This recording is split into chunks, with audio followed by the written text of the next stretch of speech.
guys, let's we continue our session with the same one, Newton first law and Newton second law. And in today's session we solve some example which is based on the same one. And let's we start with the first one, example number 5.11 from the textbook.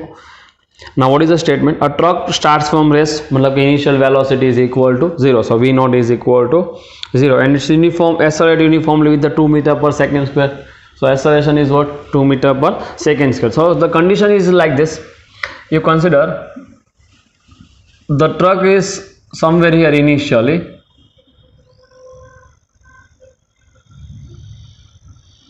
okay, that's initially truck is somewhere here. Now its initial speed is 0, but it accelerates with a is equal to 2 meter per second square. Now what happened? At the t is equal to 10 second, a stone is dropped by a person which is standing on the top of the truck, which is 6 meter high from the ground. मतलब ये जो truck यहाँ पे है और time t is equal to 0 second पे मान लो, तो फिर this truck is reach at some another position at t is equal to 10 seconds. So that is the position at t is equal to 10 seconds. So one person which is standing on this roof. So one person is standing somewhere here. So this person dropped a stone. This person dropped a stone. But see, if this truck is accelerating, so it means this person is also accelerating. It means this stone is also accelerating. So this stone having some speed in horizontal direction. When it is dropped, when this stone is dropped, then there is some acceleration along x direction. So there is some speed of the stone along x direction. After drop this one, this object is moves in such a way, so like a projectile motion, because there is some acceleration in downward direction. Which one? A is equal to g.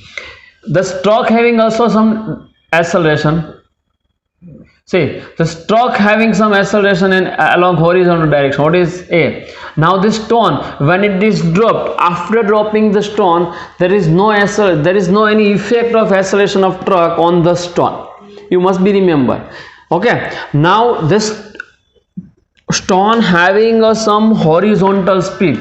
यहाँ पे कुछ speed होगी. यहाँ पे दो direction है. आप ऐसा मान लो कि ये डायरेक्शन जो x है, ये डायरेक्शन जो है y है. ठीक है. तो ये स्पीड को आप मान लो vx. The speed is what? Vx. This acceleration is up to only 10 seconds. After 10 seconds, the stone having only one acceleration is a gravity. Why? Because it is already dropped. So the objects into the air, or if any objects into the air, there is only one acceleration. What is this? Gravity. So here we just divide this whole the motion in a two part. So t is equal to 0 to t is equal to 10 second. Acceleration is what? 2 meter per second square. And t greater than 10 second, मतलब 10 second के बाद जो भी हम situation consider करने वाले, वहाँ पे एक्सेलरेशन क्या होगा? g, मतलब कि 10 meter per second square. You must be remember here we have a two acceleration, before 10 second and after 10 second, because before 10 second the stone is in the hand of this person. Okay, so acceleration is 2 meter per second. But after 10 second के बाद क्या हुआ? उसको drop किया मतलब उसके पास एक acceleration होगा. तो एक ऐसी कंडीशन में देखो, यहाँ पे ड्रॉपिंग के टाइम क्या हुआ? उसके पास हॉरिजॉन्टल वेलोसिटी है vx. स्टोन के पास कौन सी वेलोसिटी है? Horizontal velocity vx. और वर्टिकल एक्सेलरेशन है. इन वर्टिकल वेलोसिटी तो 0 होगी क्योंकि ड्रॉप किया तो वर्टिकल वेलोसिटी कितनी होगी? 0. तो यहाँ पे v0y क्या होगा? 0. और ये जो vx है वो ये क्या होगी? v0x. This is exactly like a projectile motion. मतलब इस स्टोन जो है वो कुछ इस तरह से मोशन करेगा आफ्टर 10 सेकेंड. ओके. और मान लो कंडीशन में क्या दिया हुआ है? What is the velocity and the acceleration, मतलब इसकी हाइट क्या है ग्राउंड से? गिवन है 6 मीटर. अभी रिक्वायर्ड है कि नहीं पता नहीं, ऐसे लिख देते और गिवन है 6 second. So what is the position and what is the acceleration and velocity at t is equal to 11 second. मतलब कि मान लो कि 10 सेकेंड पे यहाँ पे था, 11 सेकेंड पे यहाँ पे पहुंचा, 11 सेकेंड पे वो वहां पे पहुंच गया, ऐसा मान के चलते। So that is a position at t is equal to 11 second. You consider this one is a position at t is equal to 11 second पे ये पोजिशन है, ठीक है। तो यहाँ पे क्या होगा, इसके पास ऐसे हॉरिजॉन्टल वेलोसिटी होगी vx, वर्टिकल वेलोसिटी होगी vy, तो उसकी नेट वेलोसिटी होगी v, नेट वेलोसिटी होगी। और उसके पास एक्सेलरेशन है, वो तो फिक्स ही है, एक्सेलरेशन तो चेंज ही नहीं होगा, कौन सा जी। इस 2 की कोई इफेक्ट यहां पे नहीं आने वाली है। As we studied in Newton's second law, some special notes, acceleration does not having any previous memory। मतलब वो स्टोन कहाँ से आता है, उस पे 11 सेकेंड पे जो पोजीशन है वहां पे कौन सा फोर्स लग रहा है, वहां पे कौन सा फोर्स अप्लाई हुआ है, वहां पे एक ही फोर्स है mg, तो उसका एक्सेलरेशन भी एक ही होगा g। So after 10 seconds, this stone is follows the path of projectile motion. So okay, so after 10 seconds we consider the projectile motion। मतलब कि हम प्रोजेक्टाइल मोशन के सभी इक्वेशन अप्लाई कर सकते हैं। एंड बिफोर 10 सेकेंड इसमें क्या कर सकते हैं, मोशन इक्वेशन का यूज कर सकते हैं, क्योंकि वो एक्सेलरेटिंग मोशन है हॉरिजॉन्टल डायरेक्शन में और ये प्रोजेक्टाइल मोशन है। That's one is our concept. Now what we have to find out, we have to find in this situation acceleration is equal to what, at t is equal to 11 second, at t is equal to 11 second acceleration is equal to what, velocity। ये दोनों ही find करना है। तो पूरी situation यहाँ पे clear है। तो 11 सेकेंड पे एक्सेलरेशन तो फिक्स ही है, कौन सा जी। So let's write down this first answer, acceleration of stone at 11 second a is equal to 10 meter per second square। why because the stone is into there, because stone is into the air। if any object is into the air तो फिर ये apply कर सकते हैं। If any object is into the air, you just apply this concept, acceleration is always what, g, because in the air always the force is mg। अगर इस stone है ऐसे एयर में थ्रो किया तो फिर जब ये एयर में होगा तब इसके पास कौन सा फोर्स होगा, only one, which one, mg। Here we neglect the air resistance, ठीक है। तो एक ही फोर्स है mg, तो mg फोर्स है, तो फिर डाउनवर्ड फोर्स मतलब जो भी फोर्स लगा उसके पास acceleration f is equal to m है, तो m कैंसिल हो जाएगा, a इज इक्वल टू क्या हो जाएगा, g। ओके, सो एक ही फोर्स है। और ये कंसेप्ट हमने काफ़ी बार डिस्कस किया हुआ है कि अभी कभी कोई भी ऑब्जेक्ट एयर में होता है तो उसका विथ रिस्पेक्ट टू ग्राउंड उसके पास एक ही एक्सेलरेशन है, कौन सा, g, with respect to ground, ठीक है। So that's our answer. Now the second one, velocity. So this this v means what, vx plus vy।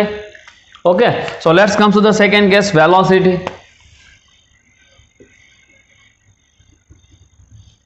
So velocity means what, vx plus vy। So what is the velocity of projectile motion? What is the velocity of projectile motion from this one? We just write down the answer, v is equal to vxi plus v0y minus gtj। You remember this projectile motion velocity, vxi plus v0y minus gtj। तो यहाँ पे object कौन सी position पे था, 10 second पे, यहाँ पे कब पहुंचा, 11 सेकेंड पे, मतलब कितना टाइम लगा, 1 सेकेंड। 0 सेकेंड पे तो ऑब्जेक्ट यहाँ पे था, 10 सेकेंड तक यहाँ पे रहा, तो मतलब ए मोशन स्टार्ट्स कब हुई, projectile motion starts at 10 second. Okay, means after 10 second this projectile starts. So this time is required from here to here, means consider its initial position, its final position। So from here to here, 10 second to 11 second, or how much time is required, only 1 second। So in this equation vx is equal to v0x is equal to this one and it is constant। Okay, यहाँ पे इसको equation number 1 बोल दो, हम इसको separately find करके इसमें रख देंगे, ठीक है। तो v प्रोजेक्टाइल मोशन में हॉरिजॉन्टल वेलोसिटी कांस्टेंट ही रहते, तो अभी कितनी वेलोसिटी है, vx और v0x, और तो कांस्टेंट है, चेंज ही नहीं होगी। ओके, तो vx कैसे फाइंड कर सकते हो, यहां से स्टोन यहां तक पहुंचा, स्टोन यहाँ पे था और यहाँ पे पहुंचा, तो इस यहाँ पे बिफोर 10 सेकेंड कौन सा इक्वेशन अप्लाई करना है, मोशन इक्वेशन। तो इसका इक्वेशन क्या हो जाएगा, Vx is equal to V0 plus A into T plus A into T. तो वैल्यू पुट करो, इनिशियल स्पीड कितनी थी यहाँ पे 0 प्लस एक ए, मतलब यहां से यहां तक की कंडीशन, ओके, बिफोर 10 सेकेंड। यहां पे आप लिखो बिफोर 10 सेकेंड। बिफोर 10 सेकेंड तो एक्सेलरेशन कौन सा था, देखो 0 से 10 सेकेंड में एक्सेलरेशन कौन सा है, 2 है, तो यहां पे आप रखो 2। और जब ऑब्जेक्ट यहां से यहां तक पहुंचा तो कितनी टाइम लगा, 10 सेकेंड, और स्पीड 0 में से कितनी हुई, Vx, है ना। तो यहाँ पे 10 सेकेंड टाइम लगा और स्पीड हुई Vx, तो आंसर हो गया Vx is equal to 20 metre per second. मतलब कि ये जो ऑब्जेक्ट्स यहाँ से यहाँ पे आता है वहां पे सभी जगह पे 20 होगी। यहाँ पे कंटिन्यूसली वेलोसिटी चेंज हो रही है, क्यों, ओके, एक्सर्टिंग मोशन है 2 मीटर पर सेकेंड पे, ठीक है। तो यहां से यहां तक की मोशन में एक्सेलरेशन आपको लेना है a, और यहां से यहां तक की मोशन में आपको एक्सेलरेशन लेना है g। तो जब ऑब्जेक्ट यहां पे पहुंचता है तो अब उसकी स्पीड कितनी हमने काउंट की है, vx और v0x। तो यहाँ वर्टिकल में तो 0 है क्योंकि वो रिलीज किया है, ये वो तो हमें पता ही है, क्यों, this one is a released, so stone is release. अगर स्टोन को रिलीज किया है तो फिर वर्टिकल वेलोसिटी तो 0 हो गई। ऐसे रिलीज किया मतलब ऐसे छोड़ दिया, ऐसे छोड़ दिया, दैट्स कॉल्ड रिलीज। तो वर्टिकल, बट ऑब्जेक्ट हॉरिजॉन्टल में तो जा ही रहा था, कितनी वेलोसिटी जा रहा था, चेंजिंग वेलोसिटी से। तो यहाँ पे 0 थी, यहाँ पे पहुंच के कितनी हो गई 20। तब जब स्टोन की हॉरिजॉन्टल वेलोसिटी 20 होगी तब स्टोन को रिलीज किया है। When the velocity, horizontal velocity of an stone is becomes a 20 meter per second, at that instant this stone is released, okay। so इसकी horizontal velocity की वैल्यू है 20 metre per second. Okay, vertical पे चलते हैं, तो Vy is equal to V0y minus GT। But a motion कब count करनी है आपको, ए मोशन काउंट करनी है 10 सेकेंड के बाद। तो 10 सेकेंड से 11 सेकेंड तक, 10 सेकेंड से 11 सेकेंड तक यहाँ से यहाँ पे ऑब्जेक्ट पहुंचा, कितना टाइम लगता है यहाँ पे, इसमें ओनली 1 सेकेंड। तो AT डिफरेंट है, AT डिफरेंट है, ठीक है। यहाँ पे हम T1 ले लेते हैं, सो कंफ्यूजन ना हो, ठीक है। तो ये जो टाइम है उसको T1 लिया है, क्लियर है सबको। तो इसको हम T2 ले लेते हैं, फॉर इजीली अंडरस्टैंड कर सकते हैं इसको। तो T2 कितना होगा, 11 minus 10 is equal to 1 second. यहाँ पे आपको क्लियर करना है, ठीक है। T2 तो सिंबल सेम ना रहे इसलिए हमने थोड़ा सा सिंबल चेंज कर दिया, ठीक है। चलो Vy क्या हो जाएगा, ये तो 0 है, माइनस ए कितना है 10, कितना टाइम हुआ 1 सेकेंड, तो ये हुआ 1 सेकेंड। तो मतलब Vy के आंसर क्या है, -10 मीटर पर सेकेंड। माइनस मतलब नेगेटिव वाई डायरेक्शन। तो देखो Vy तो वाई आपने कौन सी डायरेक्शन में काउंट किया है, अपवर्ड, यहाँ पे तो नेगेटिव है ना, तो नेगेटिव डायरेक्शन, ठीक है। तो ये दोनों वैल्यू इक्वेशन नंबर 1 में रख दो। So from equation 1 V is equal to Vxi, मतलब कि 20i, इसकी पूरी वैल्यू क्या आई -10, सो -10j मीटर पर सेकेंड। ए हो गई वेलोसिटी। अगर मैग्नीट्यूड चाहिए तो if you have to finding out the magnitude, under first component square plus second component square, जो कि i और j है 2 dimensional vector. For any 2 dimensional vector the magnitude is equal to under first component square plus second component square. तो v is equal to under root first component square 20 square plus second component square minus 10 square. 20 square 400 and minus 10 square 100, so 400 plus 100 500, so total answer हुआ √500। √500। अगर आप इसको count करोगे तो आपका answer कुछ होगा 11 का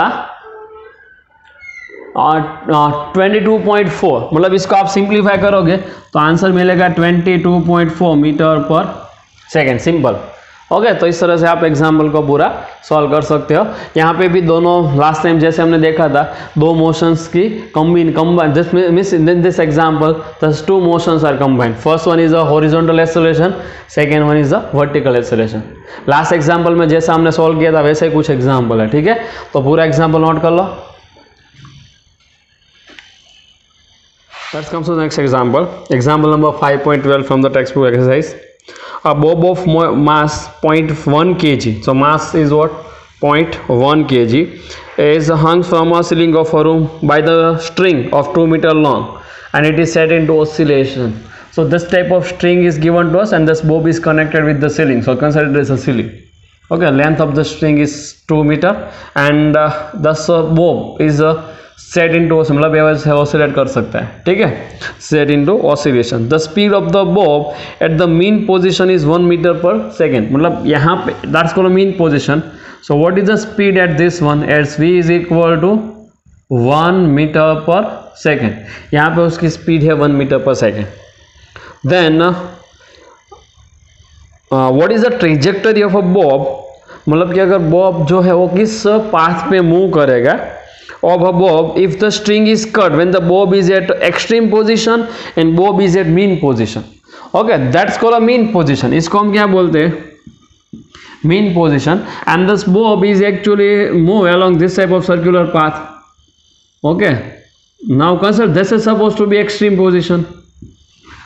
So we have a two case, one is a mean position, one is a extreme position. So this case is what? If you just cut this string when the bob is at mean position, extreme position, then on which path this bob is on which path this bob is moving? We have to find the trajectory of a bob. That's very simple. See, actually we studied about this. If acceleration and velocity both have a same direction, then any object is moving along a straight line.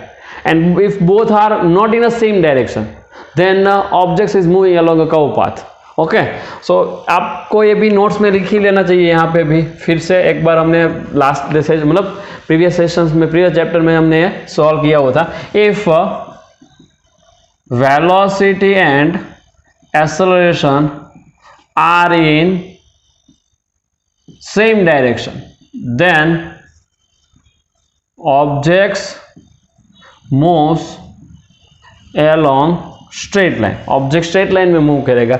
If not, अगर वो straight line में नहीं है तो मतलब same line same direction में नहीं है तो क्या होगा? इफ नॉट सेम डायरेक्शन मतलब अपोजिट है तो भी चलेगा। Same along the same line, if velocity and acceleration along the same line, ऐसा लिखो are along the same line. अगर सेम लाइन में है तो स्ट्रेट लाइन में मूव करेगा, अगर नहीं है तो कर्व पाथ पे।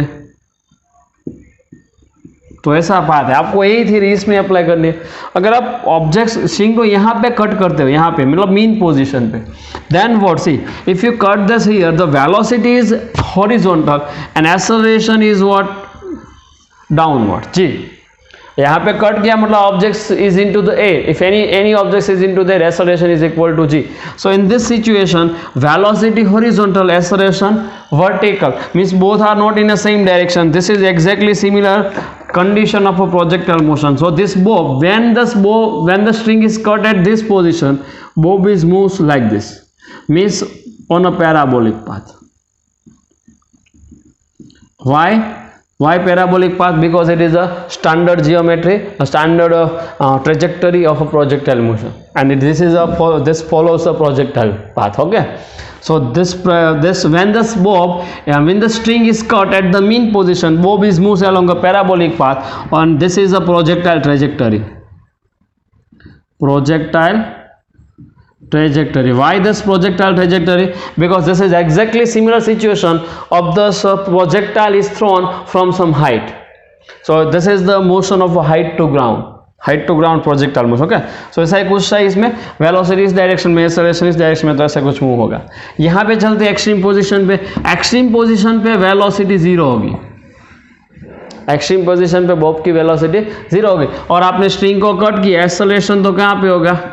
डाउनवर्ड साइड, तो वेलोसिटी है ही नहीं, एक्सेलरेशन ही है, तो एक्सेलरेशन डायरेक्शन में ऑब्जेक्ट्स मूव करने लगेगा, तो मतलब ऑब्जेक्ट्स ऐसे स्ट्रेट लाइन में मूव करेगा. सो एट दिस एक्सट्रीम पोजिशन दस trajectory of this Bob is a straight line. यहाँ पे पैराबोलिक पाथ, यहाँ पे straight line. This is our answer. Okay, and this is a conceptual MCQ. Sometimes may be this type of questions is asking in an examination. Okay, so you just remember this theory for this examination, and number of MCQ which is based on this. Okay, not this. Okay, let's come to the next example. Example number 5.13.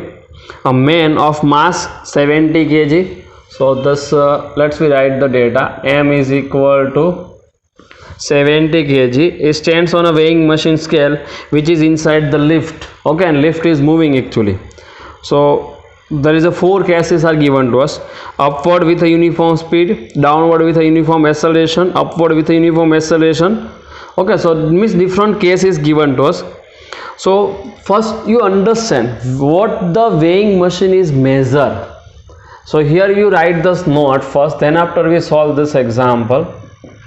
If you consider any weighing machine, then what is this weighing machine is actually measured, and we already understand this theory in our session. Okay, but you understand simple thing.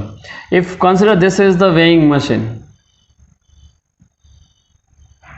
that is what weighing machine. Now you just put one object on this weighing machine. आपने इस weighing machine पे कोई object रखा. Okay, similarly weighing machine इस ऐसा भी हो सकता है, ऐसा भी possible है. देखो, this one is a weighing machine. Okay, we call it spring balance. इसको हम क्या बोलते हैं? Spring balance. वर्क तो सेम ही रहता है. और यहाँ पे आपने ऐसे ऑब्जेक्ट्स को means any object is hanging through this spring balance, इसको वेइंग मशीन बोलते हैं, इसको स्प्रिंग बैलेंस बोलते हैं. वर्क तो दोनों का सेम ही है. ये भी वेट मेजर करता है, ये भी वेट मेजर करता है, मतलब मास ही मेजर करता है. ठीक है, तो इस तरह का अपना आंसर होगा. Now consider this objects having some mass m and this objects having some mass m. Then what actually weighing machine is measured this mg? Then answer is no. Actually weighing machine does not measure the mg. Okay, what is this weighing machine actually measure? See here. So you draw the FBD of this body and you draw the FBD of this weighing machine. Then you actually understand what is this happen here. So first you draw the FBD of m, this m. So first force applied on this m is which one? First force is mg. That's very well known case. Okay, now here the contact surface, here the contact surface. So at the contact surface there is some normal force is present.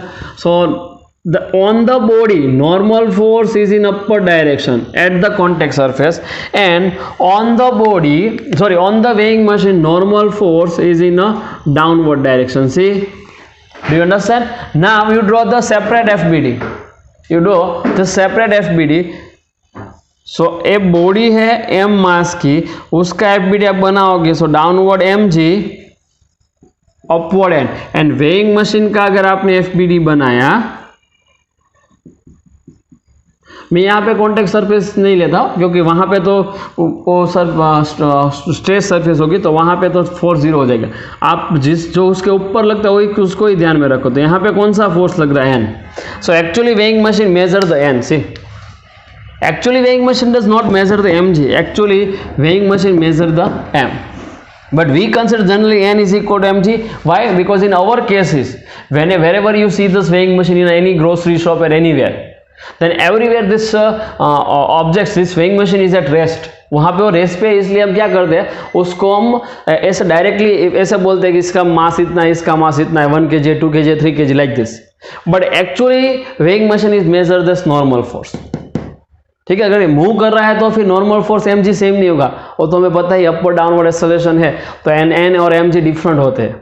And we already discuss about this cases in a theory sessions. Okay, तो यहाँ पे weighing machine क्या measure करता है? n में, क्योंकि weighing machine पे तो n फोर्स है, mg तो लगता ही नहीं. mg किसका फोर्स है? ग्रेविटी का फोर्स है, तो उस पे लगने वाला ही नहीं है. यहाँ पे कौन सा फोर्स अप्लाई होगा? देखो यहाँ पे कॉन्टेक्ट सरफेस है. That is due to this contact surface there is only the reaction forces are present, and this reaction force is what right now this normal force.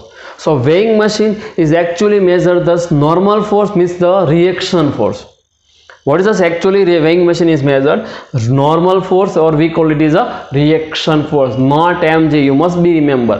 But जब भी जहाँ पे भी आप जा रहे हो ग्रोसरी शॉप में और कोई दूसरी शॉप में, वहाँ पे आप ऐसा ही काउंट करते हो कि mg और weighing machine mg मेजर करता है, because at that situation at that time this weighing machine is at rest. तो रेस्ट पे है तो ये दोनों सेम हो गए, है ना। तो मतलब n is equal to M G होंगे तो आप डायरेक्ट बोल सकते हो कि यहाँ पे वेइंग मशीन ने क्या मेजर किया, एम जी। क्यों, ये दोनों रेस पे है तो सेम होंगे। Upward force is equal to downward force, but if it is moving then not. अगर ये मूव कर रहा है तो दोनों सेम नहीं होंगे। क्लियर है सबको। तो ये फर्स्ट केस है। इसमें भी कुछ ऐसा ही होता है, आप स्प्रिंग बैलेंस लेते हो तो आप इन दोनों का एफबीडी बनाओ। चलो, तो अगर आपने एम का एफबीडी बना, एम का, then downward force is which one, M G. यहाँ पे मान लो कि कुछ टेंशन टी लग रहा है स्ट्रिंग एयर पर, तो फिर यहाँ पे भी क्या लगेगा, टेंशन टी। तो आप इस एम का एफबीडी बनाओ, तो सेम का। तो अगर एम का एफबीडी बनाओगे तो क्या आंसर होगा, देखो ये एम है, डाउनवर्ड फोर्स एम जी है, अपवर्ड फोर्स टी है। आप पे स्प्रिंग बैलेंस का यहाँ पे तो नेट फोर्स जीरो हो जाएगा, ठीक है। अब यहाँ पे ऐसे होगा तो डाउनवर्ड अपवर्ड सेम फोर्स है तो जीरो। आप सिर्फ इतना ही काउंट करो। तो अगर आप इतना ही काउंट कर रहे हो यहाँ पे डाउनवर्ड साइड, तो यहाँ पे कौन सा फोर्स लग रहा है, टी। तो actually this spring balance is in this situation it is just fixed at the ceiling. Okay, तो फिर ये जो वेइंग स्प्रिंग बैलेंस है वो भी क्या मेजर करेगा, इसमें जहाँ इतने जितना टेंशन तो है वो मेजर करेगा, वो एम जी नहीं मेजर करेगा। लेकिन आपके केस में तो एम जी मेजर, क्यों, जनरली ये रेस पे होता है। कहीं पे भी आपने स्प्रिंग बैलेंस देखा तो रेस पे होगा, तो रेस पे होगा तो M G is equal to T होगा। तो फिर ये क्या मेजर करेगा, एम जी मेजर करेगा। क्लियर है सबको। तो कुछ ऐसी सिचुएशन है, इसलिए जनरली रियल लाइफ में कुछ रेस पे रहता है सब कुछ, इसलिए हम ऐसे काउंट करते हैं कि दोनों ही सेम रहता है। बट एक्चुअली आपको यहाँ पे कौन सी नोट्स बनानी है, आपको नोट्स बनानी है कि वेइंग मशीन क्या मेजर करता है। Weighing machine measure the reaction force, normal force और tension force like this. Okay, so you just write down this note, weighing machine measures the reaction force, not mg। weighing machine actually में mg नहीं major करता है। weighing machine क्या measure करता है, reaction force like n और t, normal force या फिर टेंशन, ऐसा कुछ मेजर करता है। लेकिन रेस्ट पे रहता है तो दोनों सेम है, इसलिए हम डायरेक्टली बोलते कि यही मेजर करता है। क्लियर है सबको। तो आप पे कंसेप्ट नोट्स कर लो पहले, उसके बाद एग्जांपल पे चलते हैं। कंसेप्ट नोट्स करो। ओके, तो फर्स्ट पे चलते हैं। फर्स्ट क्वेश्चन में कौन सा है, यहाँ पे काफी सारे क्वेश्चन है, एक के बाद एक सोल्व करते हैं। तो फर्स्ट कौन सा है, this lift is moving upward with uniform speed.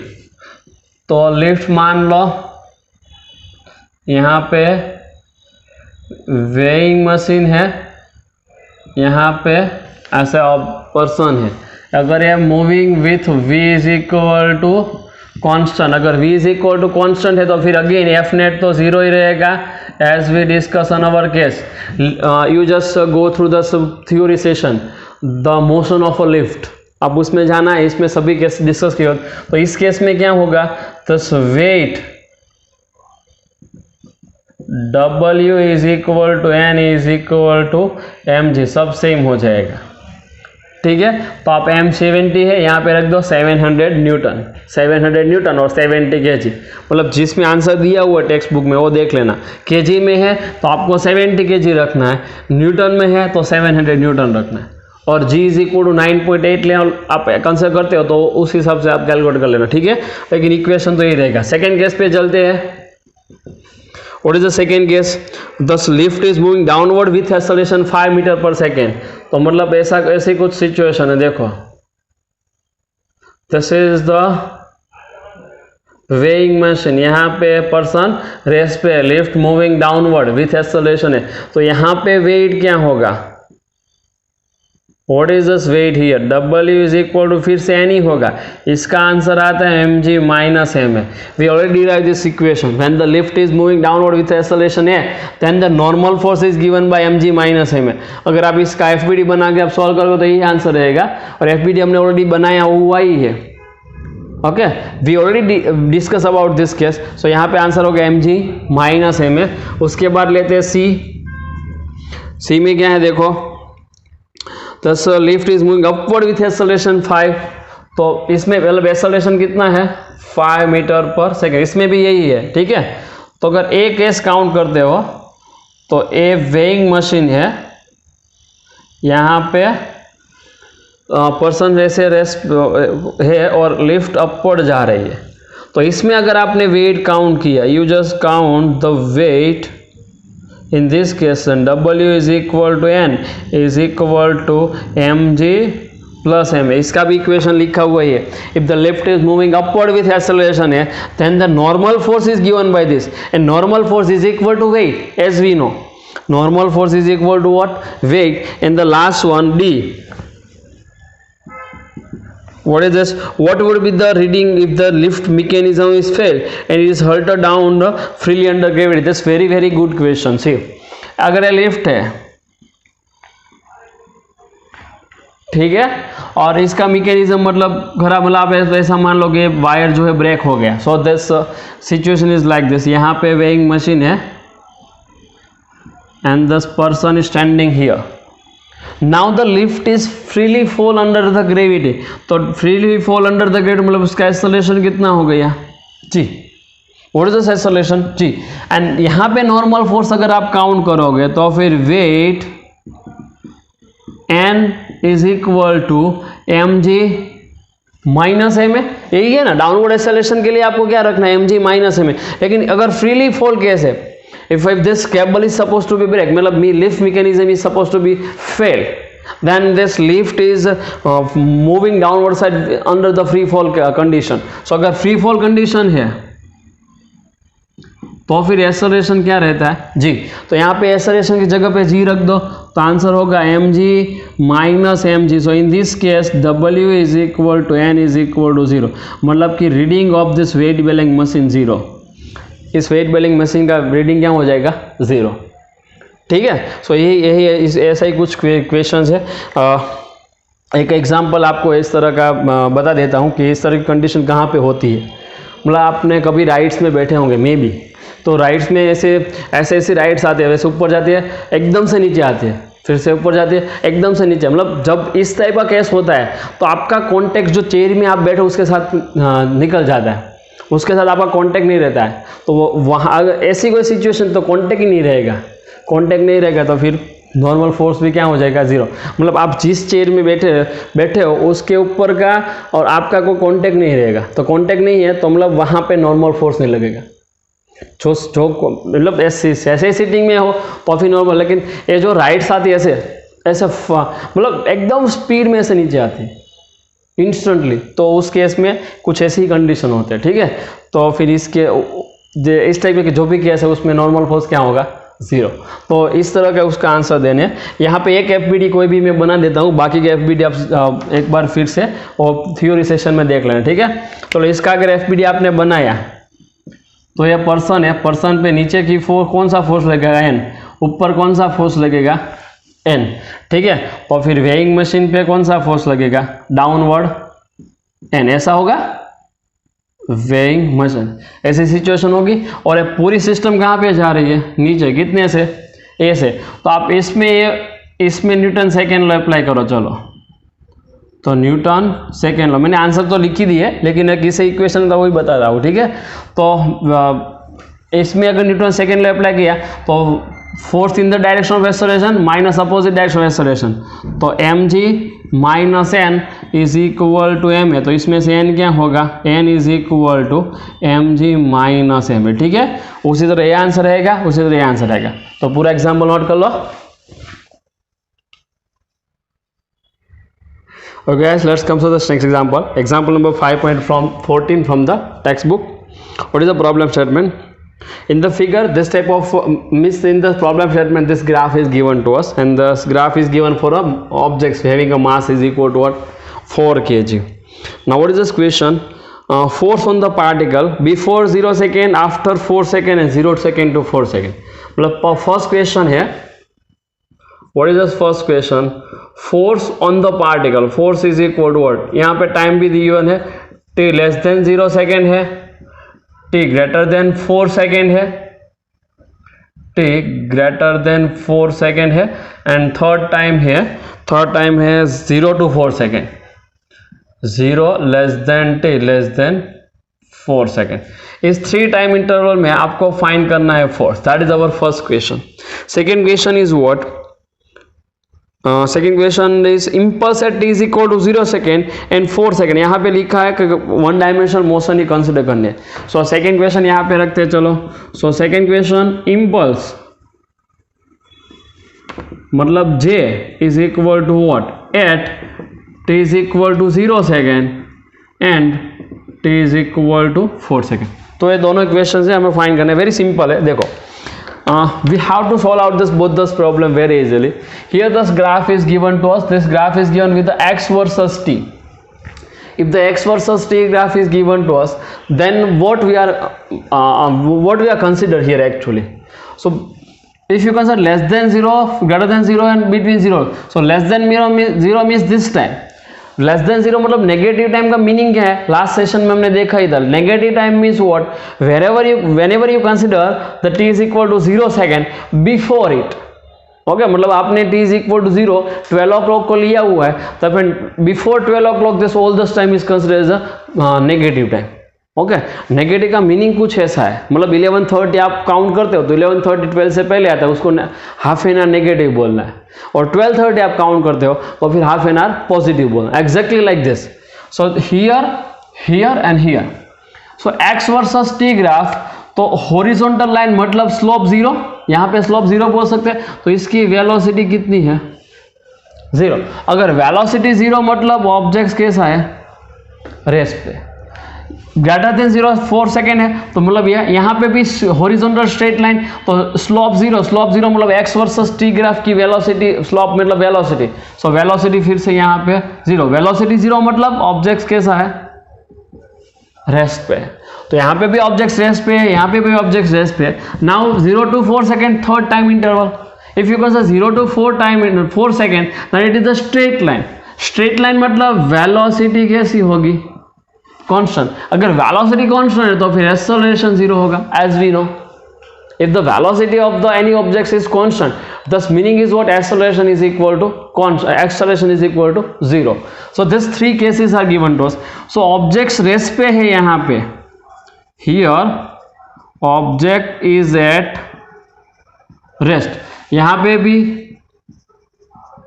Object is at rest, and here object moving with a is equal to constant। सो हम पहले तो हमने मोशन ग्राफ से ये फाइंड कर लिया। Now what is this force? अगर कोई ऑब्जेक्ट रेस्ट पे है तो फोर्स क्या हो जाएगा? 0। मतलब रेस्ट पे है तो न्यूटन फर्स्ट लॉ, रेस्ट पे है तो न्यूटन फर्स्ट लॉ। यहाँ पे भी ऑब्जेक्ट रेस्ट पे है, तो रेस्ट पे हुए तो फोर्स क्या हो जाएगा? 0। नेट फोर्स की बात कर रहा हूँ, ठीक है।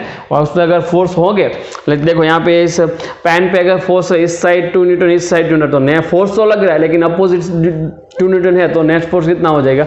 0। सो यहाँ पे कुछ ऐसा ही होगा। यहाँ पे जो फोर्स लिखा हुआ F नेट है, ठीक है। इसकी बात कर रहे हैं तो acceleration, sorry my mistake, objects moving with velocity constant, हाँ सॉरी। ओके, यहाँ पे वेलोसिटी कांस्टेंट है, तो वेलोसिटी कांस्टेंट है यहाँ पे, देन एक्सेलरेशन क्या हो जाएगा? 0। अगर एक्सेलरेशन 0 है तो भी फर्स्ट लॉ और सेकेंड लॉ से आप काउंट करेगा तो फिर एस फोर्स कितना होगा? 0। F is equal to ma। If the acceleration 0, so everywhere you just apply the Newton first law, you get the net force on the objects during this motion is what? 0.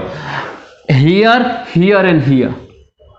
Here and here, but some particular condition is given to us in this one. What is the impulse at t is equal to 0 second and 4 second? मतलब यहाँ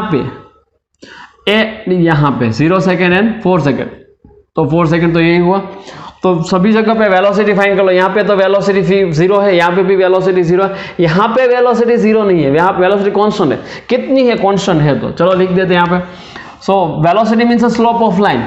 अगर ये theta है तो tan theta is equal to opponent upon adjacent. Opponent कितना है? 3, adjacent कितना है? 4। मतलब यहाँ पे वेलोसिटी कितनी है? 3/4, है ना। अपोनेंट अपॉन एडजेसेंट, अपोनेंट मतलब ए, यहाँ पे ए कितना है 3 और ये टाइम इंटरवल कितना है 4, so tan theta is equal to opposite side 3/4, so that is velocity. So अगर यहाँ पे बात करें तो वेलोसिटी चेंज हुई, impulse means what, impulse means change in momentum, so at t is equal to 0 second, at t is equal to 0 second, j is equal to delta p is equal to p final minus p initial, ऐसा ही कुछ होगा। तो यहाँ पे value रखो चलो, so m into v final minus v initial, so you just consider what is m 4 kg, so impulse क्या हो जाएगा at 0 second, so j is equal to m is equal to 4, final velocity, so 0 second पे a velocity final है, a velocity initial है, so final velocity is 3/4, initial velocity is 0, final velocity is 3/4, initial velocity is 0, so put the value here, so that's 3/4 minus 0, 3/4 minus 0, जिस direction में move कर रहा है उस direction का ही vector, ठीक है, जो भी पता नहीं कौन से डायरेक्शन में मूव कर रहा है, एक्स में या वाई में, सो वन डायरेक्शन में जो भी डायरेक्शन उसका यूनिट वेक्टर रख देते हैं यहाँ पे। ये एन क्या रिप्रेजेंट करता है, unit vector along the motion, unit vector along the motion, okay, यहाँ पे लिख भी देते हैं। चलो आप यहाँ पे कोई भी वेक्टर रख सकते हो, एन ऐसा नहीं, ए रख सकते हो, बी रख सकते हो, सी, कोई भी वेक्टर रख सकते हो। तो यहाँ पे एन क्या रिप्रेजेंट कर रहा है, यूनिट वेक्टर अलोंग मोशन, जिस डायरेक्शन में ऑब्जेक्ट मूव कर रहा है उस डायरेक्शन में जो भी वेक्टर है उसको हमने एन बोल दिया। आप ए भी बोल सकते हो, बी भी बोल सकते हो, कोई भी बोल सकते हो, उस आप पे डिपेंड करता है, क्योंकि यहाँ पे कोई डायरेक्शन दिखा नहीं थी इसलिए, और कोई प्रॉब्लम नहीं है, ठीक है। तो मतलब फाइनल आंसर 4 कैंसिल हुआ, सो जे का आंसर हो गया 3 N न्यूटन इंटू सेकेंड, ठीक है। तो ये हो गया answer, J is equal to 3n, n मतलब ऑब्जेक्ट अगर x डायरेक्शन में मूव कर रहा है तो n की जगह पे आपको i रखना है, if object is moving along y direction तो फिर n की जगह पे आपको j रखना है, और z डायरेक्शन मूव करता है n की जगह पे आपको k रखना है, वो आप पे डिपेंड करता है। अगर आप मैग्नीट्यूड में लिख रहे हो, मैग्नीट्यूड, तो फिर आंसर क्या होगा, j is equal to 3 newton into second. Clear है सबको, तो ऐसा कुछ आंसर होगा। Now comes to this next case at 4 second, at t is equal to 4 second, चलो at t is equal to 4 second, so 4 second में भी यही इक्वेशन, सब कुछ यही होगा। So j is equal to, ये इक्वेशन तो यही रहेगा, तो m कितना है 4 into final velocity minus initial velocity. So यहाँ पे आप फाइंड करो तो ये फाइनल होगी, ये इनिशियल होगी, मतलब जिस मोमेंट की आप बात करो उस मोमेंट की बात की जो वेलोसिटी ऑफ फाइनल, उस मोमेंट से पहले जो velocity initial. So what is the velocity after this moment, after the t is equal to 4 second 0, और before the t is equal to 4 second 3/4, so 0 minus 3/4 into n unit vector, फिर से यही रहेगा, तो 4 cancel हो जाएगा, तो j का आंसर हो गया -3 into n unit vector newton into second सी। फिर से बोल रहा हूं यहां पे, if you consider this moment at t is equal to 4 second, then what is v final, v final means the velocity of an object after 4 second, and v initial means what, v initial means what, velocity of an object before 4 second. So after 4 second velocity is 0 and before 4 second velocity is 3/4, so 0 minus 3/4, v final minus v initial, your answer is -3। यहाँ पे भी अगर आप magnitude find करते हो तो फिर j का आंसर होगा 3 न्यूटन इंटू सेकेंड, ठीक है। तो ये आपका आंसर हो गया, और आपको यहाँ पे ऐसे दोनों प्रॉब्लम को सेपरेट कर दो।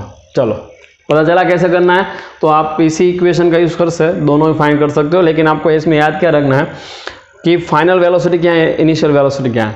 अगर आपको पता है कौन से डायरेक्शन में, अभी x है तो आप i भी रख सकते हो, कोई प्रॉब्लम नहीं, n की जगह पे i रख दो तो भी चलेगा, ठीक है। मैग्नीट्यूड दोनों में सेम ही रहता है, सिर्फ यहाँ पे अगर +3 है तो यहाँ पे माइनस है। +3 indicates impulse is applied in the same direction of motion, and here -3 means what, impulse is applied on objects in a opposite direction of motion. Do you understand? So note करो example का,